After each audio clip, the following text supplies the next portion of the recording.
The journey is almost over. Jesus is on his way from the north country to Jerusalem. He's on the outskirts of the city. He comes to the home of his friends, Mary and Martha in Bethany, just 3 miles down the road from Jerusalem. The journey began, if not weeks or months before, when he took Peter and James and John to the top of Mount Tabor. There, according to their account, was a strange transfiguration. Figures speaking with Jesus, holy figures, trying to put into words a religious experience always becomes laced with metaphors, not necessarily historical figures. We have that scene of his closest associates atop Mount Tabor, and Jesus makes the decision to go to Jerusalem. It's 40-some miles down the road, and they will walk it through villages and towns. And as they come to the outskirts of Jerusalem, they come then to the home of Lazarus, whom Jesus, we are told, had, quote, raised from the dead. We don't know what the situation was, but at least he had been put in a tomb thinking that he was either dead or was dying. And he's restored to his family. Needless to say how grateful he and his sisters are and how welcoming they are to Jesus and his entourage. So he's invited to a celebratory dinner. He takes Judas with him. According to John, Judas is the treasurer of the group, handles all of their finances and other transactions. Seems fairly logical that he would go to dinner with Jesus.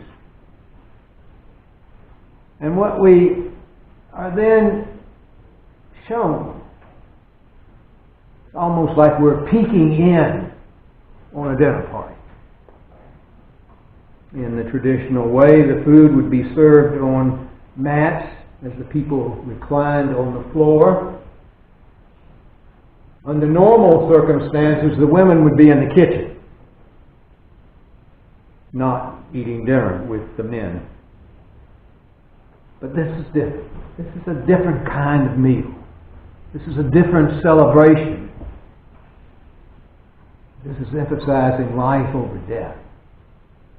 They gather around that table. We are told that as the evening progresses, the food is served, and it's Mary who gets the attention. Now you have to know something of Hebrew customs to understand how shocking this is. In that tradition, first of all, the women would be in the kitchen, as I said. Secondly, the only time a woman would let her hair down would be in the bedroom with her husband. So not only are they sitting around the dinner table with the men, it's Mary who takes the braid out of her hair and lets her hair down, begins weeping. Supposedly, I guess, over the joy of having her brothers restored to the family. And she covers Jesus' feet, his bare feet, with her tears. Now, this isn't X-rated in our society, but in that society, it was definitely X-rated. This just did not take place in polite society. It's a great scene. Not only does she do that, which is shocking, but then she takes a container of expensive perfume. Now, every family would have such a container. It would be there to put on the skin of a deceased lover. It was to take away the smell of death. It probably had been purchased to use on Lazarus. But Mary takes the container, pours it on Jesus' feet,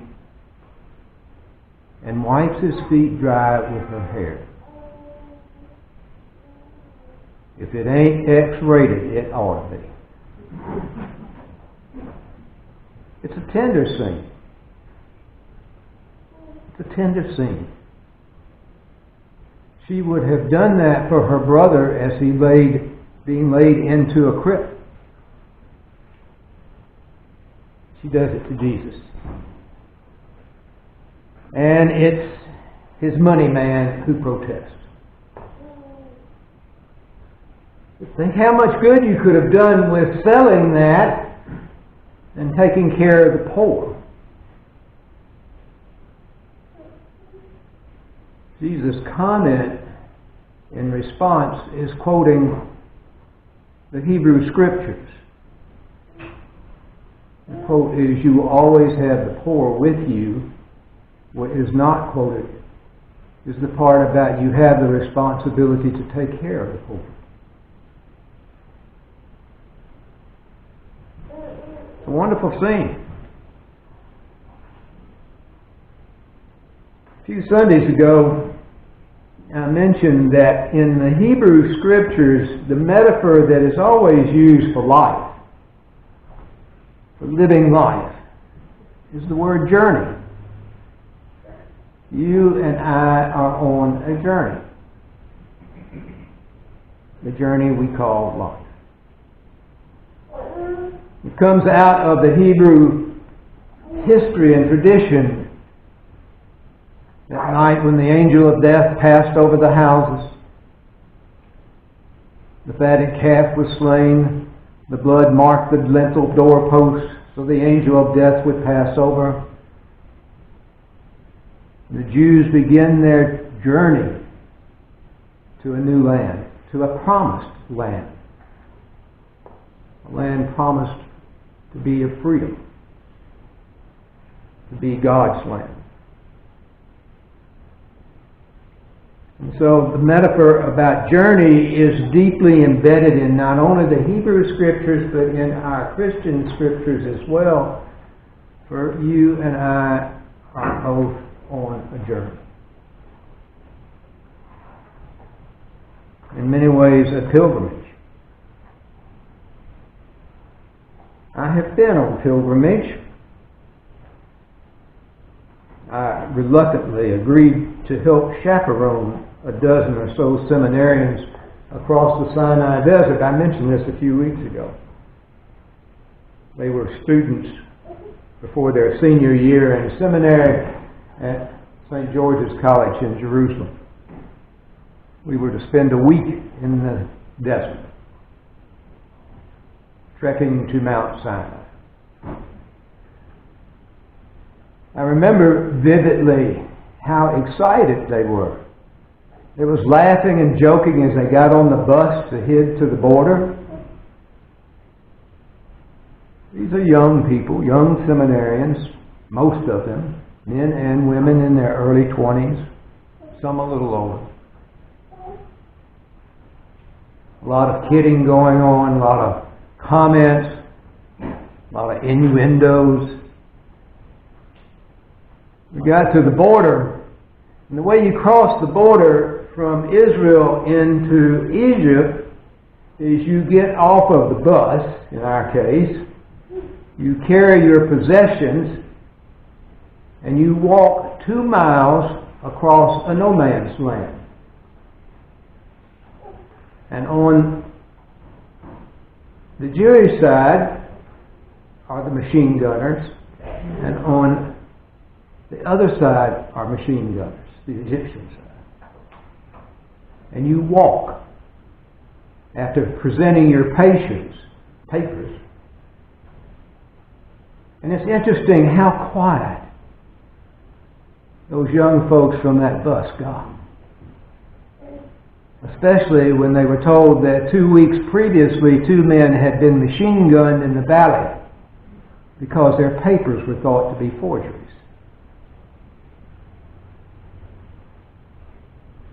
They began their journey with that as a background. The laughter and the joking and all came back on the other side eventually.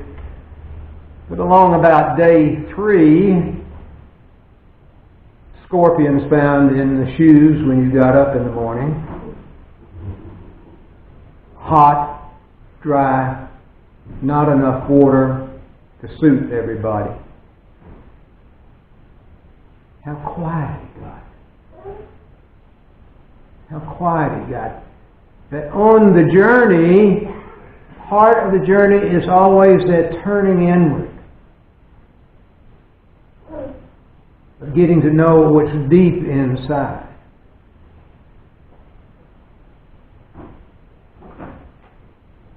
The relationships were friendly, but became more and more inwardly turned. It was hot, dry. Finally, we came to the base of Mount Sinai, where there is an Greek Orthodox monastery. A welcome sight. The young folks began to talk to each other. They emptied the Coke machine. They got a decent meal. They were shown the cots they would sleep on, not on the ground. And then everybody went to bed. 3 o'clock in the morning, we were all awakened. In the courtyard were Bedouins with camels. You will ride a camel to the top of Mount Sinai. That means going up, your body is going backwards. It hurts. It hurts. Again, they got quiet. At the top, the sun came up. And one of the young folks began to sing, "Welcome, Happy Morning." And we all joined in. We celebrated the Eucharist. That group of individual seminarians had become a group together. We sang hymns, watched the sun rise. We came down the mountain. I cannot describe in mixed company what that's like on a saddle on a camel. It hurts.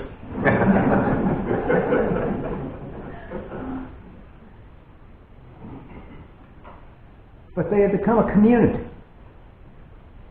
They had shared that experience and had become a community far different. You could sense the difference.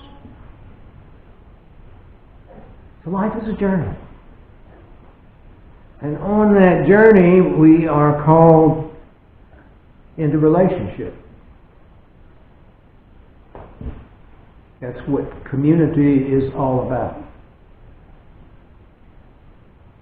We become righteous, meaning right relationship. The unfortunate thing is that we think about righteousness as being religious. That's not what it's about. Religion, unfortunately, is a structured thing. What we're about is community. And in community, You live together. In our case, we worship together. You eat together. That's what we do here on Sunday morning.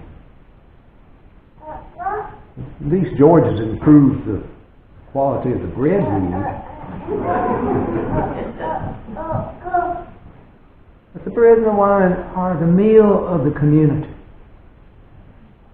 And it's the relationship that counts in the midst of all of that.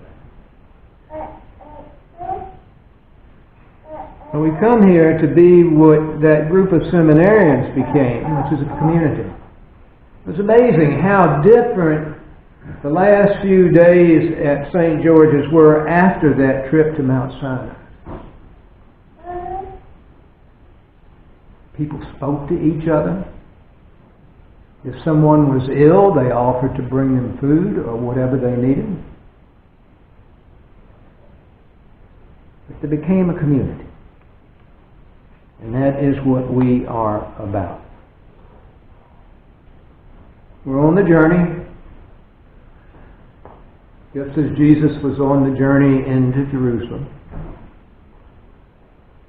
We paused along the way to eat a meal together. That bread, little piece of bread and that wine. We laugh and we joke together, and occasionally we cry together. That's who we are. That's who we're called to be. So here in this 5th Sunday of Lent, we look forward to what is about to take place.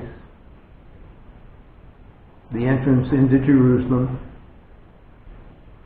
the confrontation that will occur, the brutality that marks the world we live in will once again be on the front page. But then we'll celebrate Easter together. Because that's who we are. Thanks be to God.